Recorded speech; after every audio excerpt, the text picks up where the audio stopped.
अगर आपको लगता है कि कोफ्ता करी बस नॉर्मल ही होती है, तो आज की ये शाही कोफ्ता करी आपकी सोच बदल देगी। गाढ़ी जायकेदार ग्रेवी में डूबे हुए सॉफ्ट और जूसी कोफ्ते किसी खाना नहीं पसंद होते। तो इसीलिए आज आप लोगों के साथ शेयर कर रही हूँ रेस्टोरेंट स्टाइल शाही कोफ्ता करी।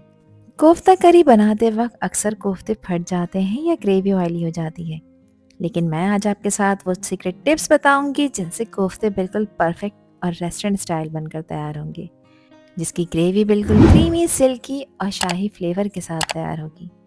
तो अगर आप चाहते हैं कि लोग पूछें कि किस होटल से मंगवाए हैं, तो वीडियो को एंड तक ज़रूर देखें, क्योंकि आज बनने वाले हैं असली शाही कोफ्ते जो आपको और आपकी पूरी फैमिली को बहुत पसंद आएंगे। तो ये शाही कोफ्ता करी बनाने के लिए यहाँ पर मैंने 3 बड़े साइज़ की प्याज को बहुत बारीक स्लाइस कर लिया है, क्योंकि शाही कोफ्ता करी की ग्रेवी का बेस प्याज से ही तैयार होता है। प्याज जितनी बारीक होगी उतनी ही अच्छी फ्राई होगी। इसको मैं फ्राई करूँगी बिल्कुल उसी तरह से जिस तरह से कौरमे की प्याज को फ्राई किया जाता है। इसको आपने ओवरकुक नहीं करना। प्याज का इसी तरह का एक खूबसूरत सा गोल्डन कलर आना चाहिए, ताकि ग्रेवी का कलर भी बहुत खूबसूरत बने। अब यहाँ पर कोफ्ते बनाने की तैयारी करते हैं, जिसके लिए एक चॉपर में मैंने लिए हैं 10 अदद लहसुन के जवे। मैं 1 किलो की रेसिपी आपके साथ शेयर कर रही हूँ। 2 इंच का अदरक का टुकड़ा इसमें ऐड करेंगे। इसके अलावा एक मीडियम साइज़ की प्याज को रफली कट कर कर इसमें ऐड किया है। 1 कप फ्रेश हरा धनिया है, जिसको मैंने अच्छी तरह से वॉश और ड्राई कर लिया है, ये इसमें ऐड करेंगे। कुछ हरी मिर्चें भी इसमें डाल रही हूँ, ये तकरीबन 10 से 12 हैं। आप लोग अपने टेस्ट के हिसाब से हरी मिर्चें इसमें ऐड करिएगा, जितना तीखा खाना आप पसंद करें। इसमें मैंने कुछ पुदीने के पत्तों का भी इस्तेमाल करा है, जो कि आधा कप है। इनको भी मैंने अच्छी तरह से वॉश और ड्राई कर लिया है। अब इन सारी सब्जियों को पहले चॉप कर लेंगे। इसके बाद इसमें कीमा ऐड करेंगे। सब्जियां पहले चॉप करने से ये प्रॉपर चॉप हो जाती हैं, क्योंकि कीमे के साथ अगर आप सारी सब्जियों को चॉप करते हैं तो इसके चंक्स बाकी रह जाते हैं और ये प्रॉपर पिस नहीं पाती। सब्जियां यहाँ पर चॉप कर ली हैं मैंने। अब ये शाही कोफ्ता करी बनाने के लिए यहाँ पर मैंने लिया है 1 किलो बीफ का कीमा, जिसमें 20% फैट शामिल है। फैट शामिल होगा तो कोफ्ते का टेक्सचर बहुत ही सॉफ्ट होगा। आप इस रेसिपी को मटन और चिकन दोनों के साथ बनाकर तैयार कर सकते हैं। कीमे को मैंने, आप लोग देख सकते हैं, अच्छी तरह से ड्राई कर लिया है। कीमे का ड्राई होना बहुत ज़रूरी है, क्योंकि अगर इसमें पानी या मॉइस्चर हुआ तो उससे कोफ्ते फट सकते हैं। सारा कीमा मैंने चॉपर में डाल दिया है। अब देखें, जो प्याज मैंने फ्राई कर कर रखी थी, इस प्याज का एक हिस्सा इसमें डाल देंगे और 3 हिस्से आपने ग्रेवी के लिए बचा कर रखने हैं। फ्राइड प्याज ऐड करने से कोफ्तों का टेक्सचर बहुत ही सॉफ्ट होता है और कोफ्ते फटते नहीं हैं। साथ ही इसमें कुछ मिर्च मसाले ऐड कर लेते हैं। तो मैंने 1.5 टीस्पून नमक ऐड किया है। नमक आप अपने टेस्ट के अकॉर्डिंग ऐड करिएगा। 2 टीस्पून मैंने यहाँ पर पिसी लाल मिर्चें ऐड की हैं, जिसकी क्वांटिटी आप अपने टेस्ट के हिसाब से कम ज़्यादा कर सकते हैं। इसके अलावा इसमें शामिल कर रही हूँ मैं धनिया का पाउडर। तो ये क्रश हुआ हुआ धनिया है, ये मैंने इसमें 1 टेबल स्पून ऐड किया है। ज़ीरे का पाउडर इसमें 1 टीस्पून ऐड करेंगे। घर का पिसा हुआ खुशबूदार गरम मसाला इसमें मैंने हाफ टी स्पून ऐड किया है। 1/4 टीस्पून अच्छे कलर के लिए मैंने हल्दी का पाउडर ऐड किया है। अब मैं चाहती हूँ कोफ्ते एक्स्ट्रा सॉफ्ट और जूसी बनकर तैयार हों, तो 2 से 3 टेबल स्पून 1 किलो कीमे में मैंने कुकिंग ऑयल का ऐड किया है। आप लोग चाहें यहाँ पर 3 टेबल स्पून इसमें घी भी ऐड कर सकते हैं। दोनों चीज़ें ऐड करने से कोफ्तों का टेक्सचर बहुत ही सॉफ्ट होगा। कीमे को मैंने थोड़ा पीस लिया था, अब इसमें बाइंडिंग एजेंट ऐड कर रहे हैं। तो मैंने यहाँ पर 4 टेबल स्पून बेसन को ड्राई रोस्ट कर लिया था, उसके बाद इसमें ऐड किया है। देखिए, कोफ्तों का कीमा पिस चुका है। और एक कीमा आपने बिल्कुल बारीक पीस कर तैयार करना है। जितना बारीक कीमा होगा उतने ही परफेक्ट शेप के साथ कोफ्ते तैयार होंगे और पकते वक्त टूटेंगे नहीं और ना ही फटेंगे। अब कोफ्तों को शेप देने के लिए हाथ को मैंने ऑयल लगाकर ग्रीस करा है। एक पोर्शन लेंगे। पोर्शन उतना बड़ा लेना है जितने बड़े साइज़ का आप कोफ्ता बनाना चाहते हैं। तो मैं यहाँ पर थोड़े बड़े साइज़ के कोफ्ते बनाकर तैयार कर रही हूँ। दोनों हाथों से इस कीमे के पोर्शन को प्रेस करेंगे और इसको क्रैक फ्री कर देंगे।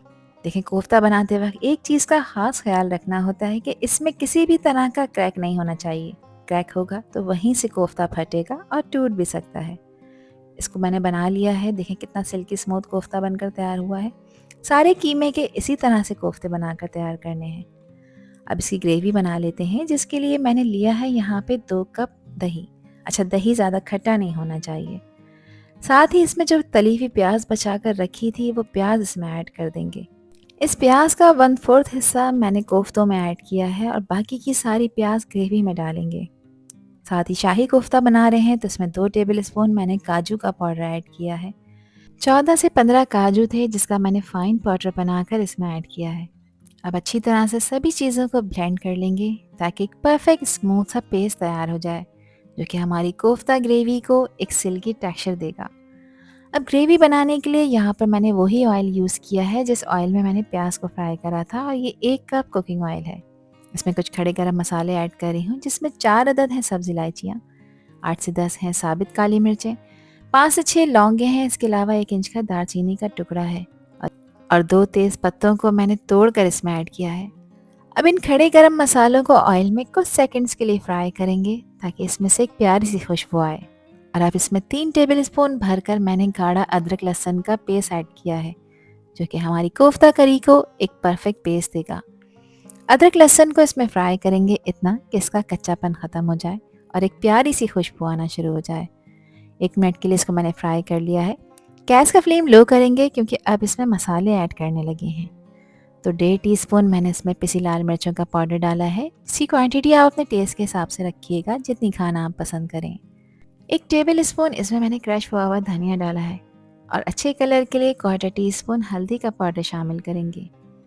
कश्मीरी लाल मिर्च मैं इसमें 1 टीस्पून ऐड कर रही हूँ। ये तीखी नहीं होती मगर इससे कलर बहुत खूबसूरत आएगा ग्रेवी का।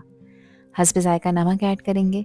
नमक मैंने यहाँ पर 1 टीस्पून से थोड़ा सा ज़्यादा ऐड किया है, यानी 1.25 टीस्पून के बराबर नमक आप अपने टेस्ट के अकॉर्डिंग ऐड करिएगा। ये मसाले जले नहीं तो इसमें मैंने आधा कप पानी ऐड किया है क्योंकि अब इसकी भुनाई करनी है। मसालों को इतनी अच्छी तरह से भूनेंगे कि इसमें मौजूद जिसका रॉ फ्लेवर है वो ख़त्म हो जाए। जितनी अच्छी तरह से आप इस स्टेप को फॉलो करेंगे, रिजल्ट्स आपको उतने ही शानदार मिलेंगे। तो लगातार फ्लेम को मीडियम कर कर इस मसाले को आपने भूनना है और साथ साथ चलाते भी रहना है। जैसे ही ये मसाले यहाँ पर भुन जाएंगे, ऑयल इसमें से सेपरेट नज़र आना शुरू हो जाएगा। अब देखें, जो दही, काजू और प्याज का पेस्ट बना कर रखा था वो पेस्ट इसमें ऐड कर देंगे और अब इस पेस्ट की भी इसमें अच्छी तरह से भुनाई करेंगे। दही इस कोफ्ता करी को एक नेचुरल क्रीमीनेस देगा। फ्राइड प्याज से इसका टेस्ट डीप हो जाता है और भी ज़्यादा रिच हो जाता है।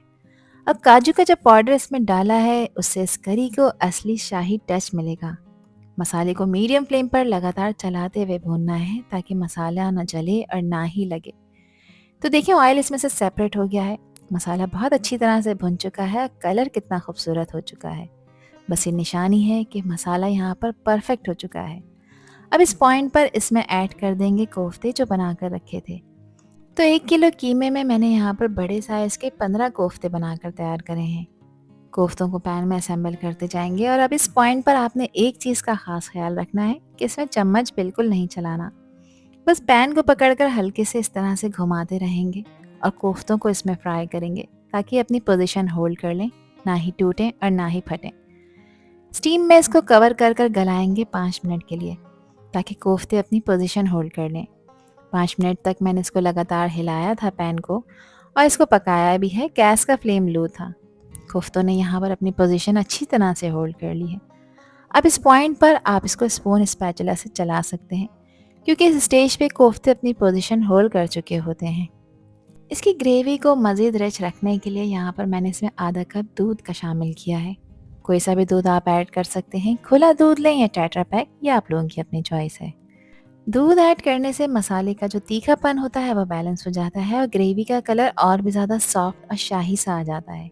एक बात का ख्याल रखना है कि दूध हमेशा हल्की आंच पर ऐड करें और साथ साथ मिक्स करते रहें ताकि ग्रेवी ना फटे और टेक्सचर बिल्कुल सिल्की रहे। अब अच्छी तरह से इसको मिक्स कर लेंगे। यहाँ पर इसमें मैंने पानी ऐड किया है। पानी मैं 2 ग्लास ऐड कर रही हूँ। पानी आपने उतना ही ऐड करना है जितनी कंसिस्टेंसी आप ग्रेवी की रखना चाहते हैं। अब इसे कवर करेंगे। कवर करके गैस का फ्लेम लो करेंगे और लो फ्लेम पे 20 मिनट के लिए आपने इन कोफ्तों को पकाना है ताकि अंदर तक गल जाएं, सॉफ्ट और जूसी हो जाएं। अगर आप चिकन और मटन में बना रहे हैं तब 15 मिनट का टाइम इनफ है इसको पकाने के लिए। 20 मिनट के बाद मैंने इसका कवर हटाया है। खुशबुएं शानदार आ रही हैं। कोफ्ते अच्छी तरह से गल चुके हैं, सॉफ्ट और जूसी हो चुके हैं। यहाँ पे ग्रेवी का टेक्सचर और इसकी कंसिस्टेंसी चेक करें कितनी ज़बरदस्त है। अब यहाँ पर इसकी फाइनल टच के लिए मैं डाल रही हूँ 1/2 टीस्पून ज़ीरे का पाउडर। घर का पिसा हुआ खुशबूदार गरम मसाला भी इसमें 1/2 टीस्पून डालेंगे। अच्छी तरह से मिक्स कर लेंगे ताकि इन दोनों स्पाइसेस का फ्लेवर पूरी ग्रेवी में ब्लेंड हो जाए। और इसके फाइनल गार्निशिंग के लिए इस पर स्प्रिंकल कर रही हूँ मैं बारीक कटा हुआ हरा धनिया, जिसको एक ज़बरदस्त खुशबू देगा और एक वाइब्रेंट लुक भी देगा। और यहाँ पर हमारी सिल्की स्मूथ शाही कोफ्ता करी बिल्कुल रेडी हो चुकी है। ग्रेवी देखें कितनी स्मूथ, क्रीमी और ग्लॉसी है कि हर स्पून खुद ही बता रहा है कि मसाला पूरी तरह से परफेक्टली बन चुका है। कोफ्ते बिल्कुल सॉफ्ट हैं, ग्रेवी के अंदर एब्सॉर्ब हो चुके हैं और हर बाइट में शाही फ्लेवर आपको मिलेगा। बारीक कटे हुए हरे धनिए से इसको मैंने गार्निश कर दिया है। आप इसको एंजॉय करें गरम गरम रोटी और नान के साथ। चावलों के साथ भी ये बेस्ट कॉम्बिनेशन बनाएंगे। ये कोफ्ता करी बिल्कुल मेहमान स्पेशल बन जाती है।